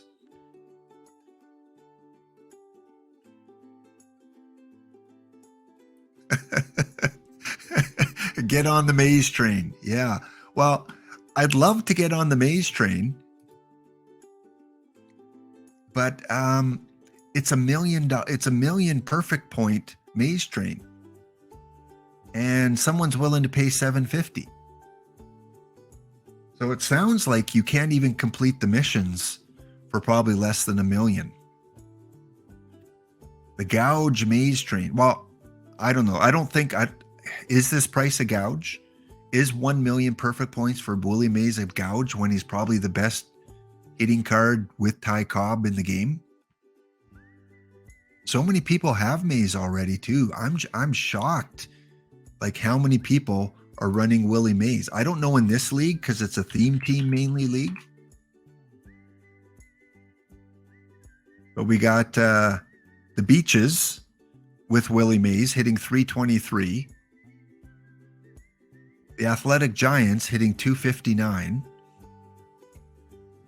And the Insufferables are suffering. They're not insufferable. They are sufferable. They are using a Willie Mays at 161. You got to be careful on the perfect drafts too. You got to make sure, you got to look at the little banner on the right-hand side. I think some people might get fooled and they get the hardware hero one. They're, oh man, Willie Mays, I got to draft him. And then you realize it's the other one. Yeah, 1 million. So Cubs fan and Cobra are saying that that's fair. Yeah, I wouldn't disagree. I think that's fair. There's only one on the market. And Cy Young. Wow. That is really fair. Why is Cy Young? Why is he so cheap? Come on, you guys are the stats nerds. Why is Cy Young so cheap? 334? Isn't he like top 3 pitcher in the game? Or are we finding faults? Are they starting to find faults in Cy Young? I've got 7,000 perfect points, guys. I'm like 1%, 5.05% there. Wow, I thought he would be at least a $500,000 card. True, there are a lot of right-handed options. Walter Johnson. Interesting. Okay. All right, well, let's look at my hitters here and see where I need to upgrade. I've got Johnny Bench and Yogi Berra at catcher. I'm good with that. I'd like Molina, but Molina right now, I think,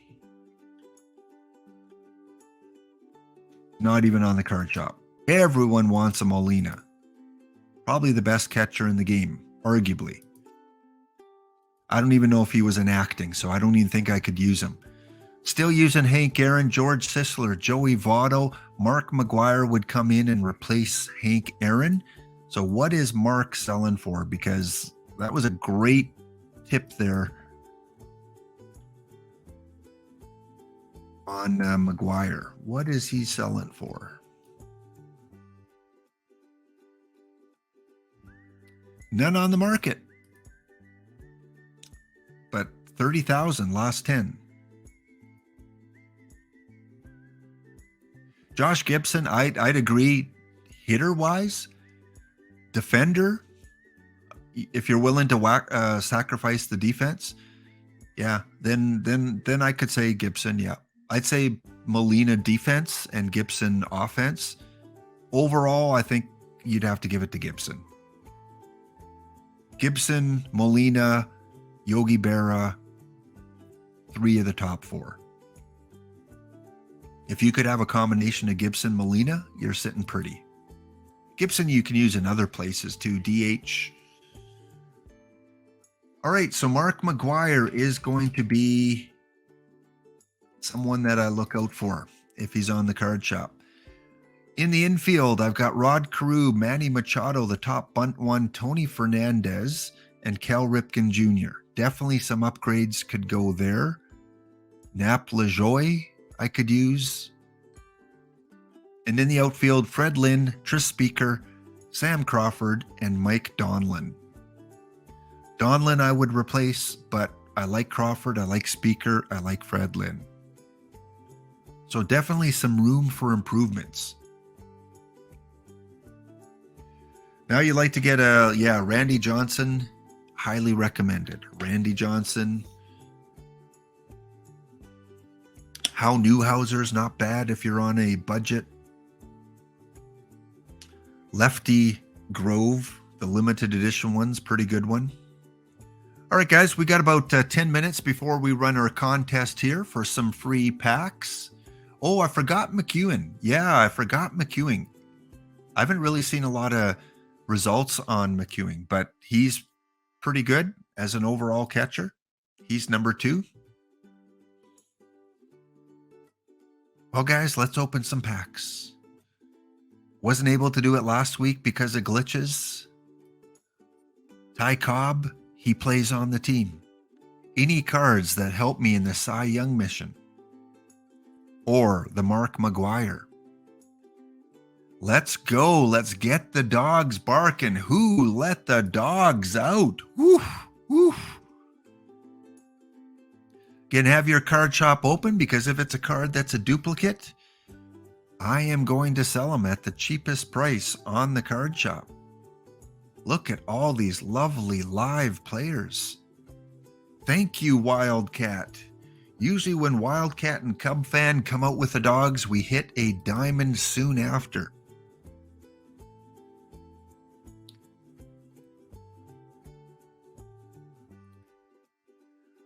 And Ron Kittle I use on my Iron team. That's a good Iron card. I don't know if Cobra, if you have a lot of data on him yet in your Ace of Iron or your Iron Quick tournaments, but yeah, he's pretty good.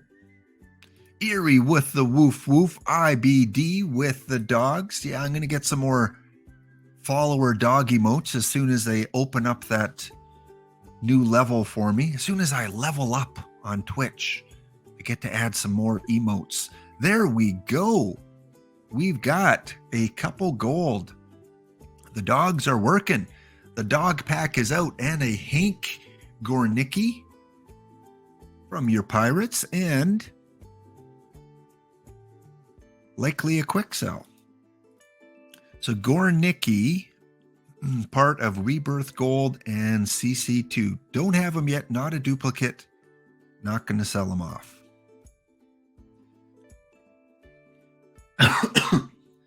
And I've seen people in Discord ask, are there going to be other missions that come out?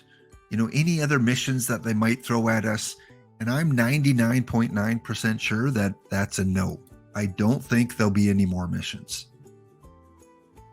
I think we are done with all the cards. I think we're done with the missions, but we are not done with the diamonds. Who let the dogs out? Thank you guys for the support getting the diamond cards. Clay's asking, does anyone have a Plat Series 4 infield card to sell? Those are going to be tough to come by. All right, what do we got for diamond? Hey, we've got a mission future legend, which I think is for PAX. Joe Mauer, the future is now. I've got a long way to go on that one, but it's not a duplicate. But hey, that's still a good card. Let's check for you, Clay. Let's check. Let's see if I've got any Plat 4. Again, if you're new to the game, a couple things that you can do. You can sort your card shop.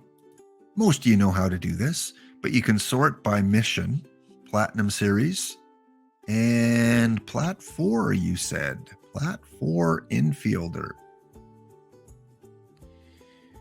Sorry, Clay, I've got 0 out of 120 points on that one. Can't help you out.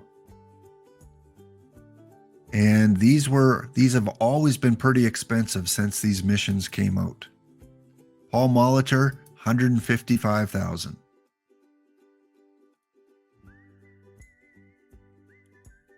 Bobby Wallace, not on the shop.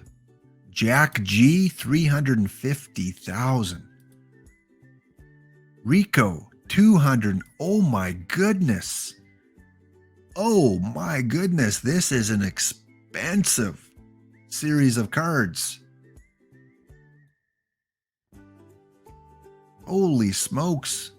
Either they're really high or none on the shop. OOTP, can you put platinum back in packs? Please, just for another week, throw all 4 series back in packs. Imagine how much money you can make, OOTP, just for a special, we love you guys, the game's almost over, surprise! We're putting all the platinum cards in packs for 1 week only. 1 week. Can you imagine how many packs would be open? I think a lot. All right, so sorry, Clay, not able to help you out there. All right, come on, Ty Cobb. Come on, Josh Gibson. The funny thing is, I don't want to pull Josh Gibson really on this because I can't use him. He wasn't in movies.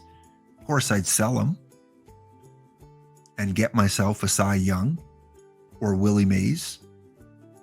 Yeah. Oh, was Willie Mays in movies? Someone IDBM that for me. If Willie Mays was in movies. Platinum. Got excited there. Diamond. Ooh, we have a diamond card. A diamond card, and this one is going to. Yeah. You're completely right. You're completely right. Even though I would like it, you may like it, the community would revolt because of the money and points that they spent getting the cards. They won't be back in packs. We do not want an OOTP revolution. Dylan G, Frank White. Some of these silver cards are pretty good. 5,000 for that one. Shopping at the Gap. I will keep the Frank White. All right, we're going to open about 10 more packs, and then we will go ahead with our contest. 4,000 closer to Cy? Who is that? Who did I pull that was 4,000 closer?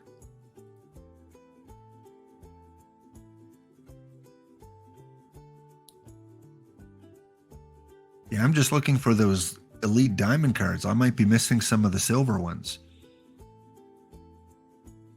Lot of live gold or my diamond quick sell. Yes. Hey, another diamond.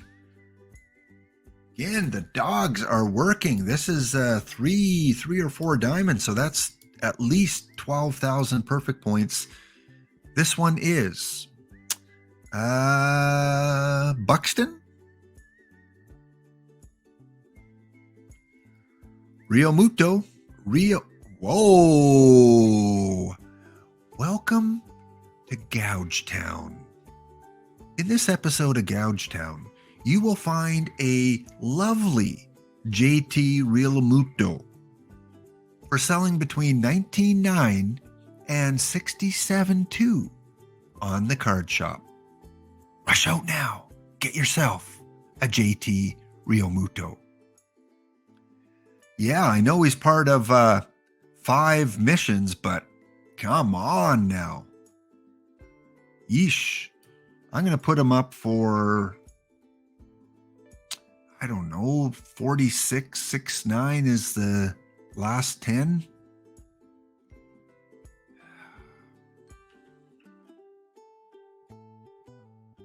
Holidays. He's up for minimum. I just want my 4,000 perfect points. Thank you. Best catcher in real baseball. Yeah, that's if live cards had a little more value, or if we could still live spec, he would definitely be worth more.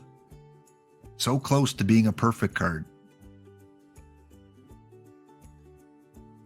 He does have an IMDb, but was he an actor? Because a lot of times it lists just kind of baseball broadcasts that players were on. Did he actually appear in a TV show, movie, game show?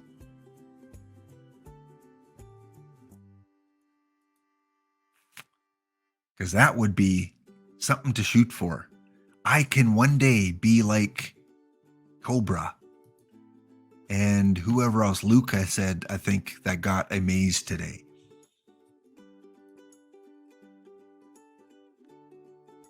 At some point I'll have a maze. I just don't know if it'll be in June or in September of next year. At some point. All right, he was in 3 episodes of the Donna Reed Show. You made my day that I can put Cobb and Mays both on this team, and 1 episode of Mr. Belvedere. Welcome, recent tournament champion Fanatic. Double check Ty Cobb. I think Ty Cobb does qualify. Cy Young, I'm not sure about.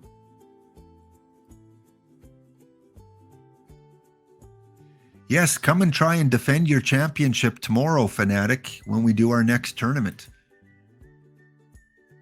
So leave a spot open for your tournament rosters and try to take down Fanatic. Gold card and an Eddie Collins, one of my very first pulls, I think might have been in my starter pack or very soon after. The first favorite card I had in OOTP 23. Mel Ott, the Diamond Mel Ott, and Eddie Collins. My first 2 favorite cards.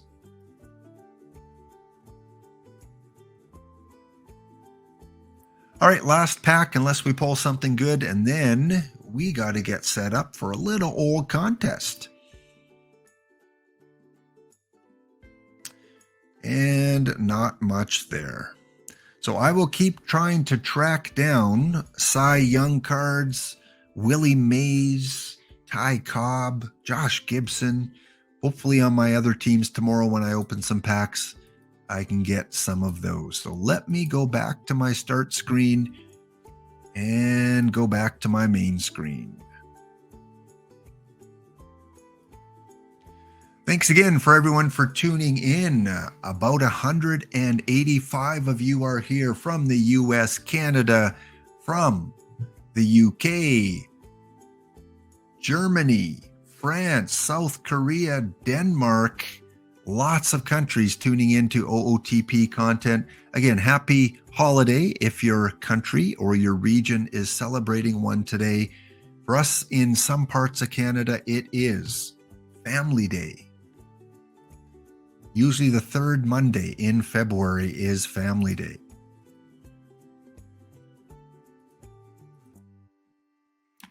All right, so Eric Gagne, again, who played a bartender in Spaceman. Therefore, I added him to my theme team on the weekend. And again, thank you again to subscriber Heath, who we're kind of focusing the spotlight on this week and looking at the North Carolina region. We'll look at one of the major cities that Heath grew up in tomorrow.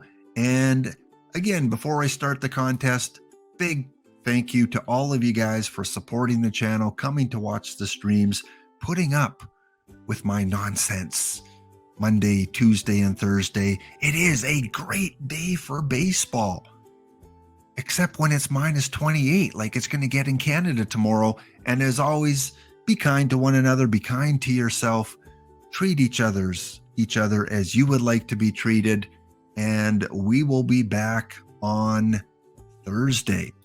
And if you do not follow my YouTube channel, I would appreciate it. It would help a lot if you could, tune into a couple of the older videos there. Give me support on YouTube, Simulation Gaming Digital Realities, or youtube.com/c/laptophound.